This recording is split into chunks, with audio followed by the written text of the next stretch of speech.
Hi everybody, this is Anna from HotOptionBabe.com. This is Monday morning. The date is December 5th, 2011. I hope everybody had a really good weekend. And I'm going to do a quick charting little bit of update. I know I was ranting and raving on my text on some of the stuff that's going on, but you got to take it seriously. And what really hits home is when it happens to you, when a financial institution comes in and you trust that what they tell you is true, and then they take your money in a big amount. It's very frightening and very upsetting.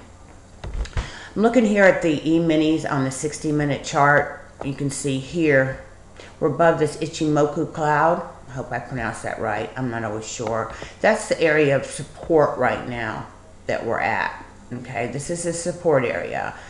It looks like, it could go a little bit more, but 1260 area, 1262, somewhere in that area is very, very, very tight there.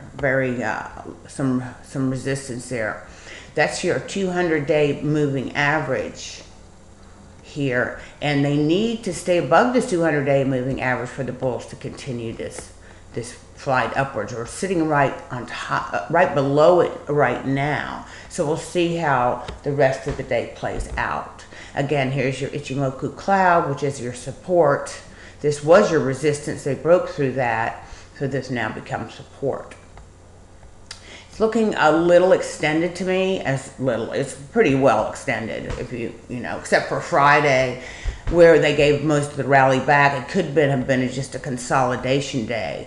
Technically, we still do have a head and shoulder pattern here, although any higher than here, around 1274 would negate that. 1282 is the top of the head, but still anything about around 1274 would probably most likely negate that. So it's still possible that it's in play at this point. I'm sorry, I don't know what I just did to bring that stupid thing up. Oh boy. There you go. Okay, now we're going to take a look at a couple other charts. Now, I did go short Amazon on Friday, and I'm going to stay with it. It had a really nice bear flag formation. Let me delete that drawing. Here's your daily, and you can see the down move and then this rising wedge. It's running into some resistance up here at 200. So anything around 200, I will probably add to that position if it does in fact get there. Taking a look at the 60, you can see it more clearly here that it's also pivot resistance around there, and it's showing right now that it's quite overbought on a 60-minute basis. I'm going to leave it at that. I'm not going to go through a lot of stuff.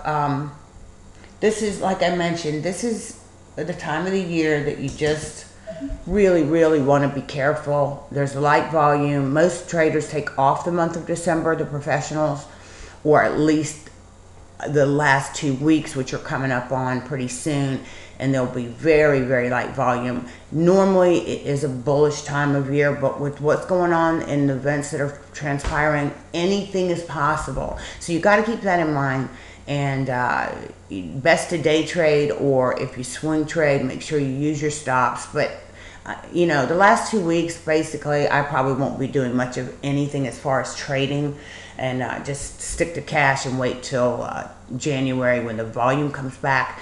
And again, I'll be starting to trade futures then, E-minis most likely, some Russell TF futures, gold, not silver. Silver is very, very volatile. Could be doing some gold and some crude again, as well as options, and maybe even some Forex now. I'm just going to try to revamp some things and see what happens. So everybody have a great week. I hope you trade well, and if you need any info or a question, email me at info@hotoptionbabe.com. Take care.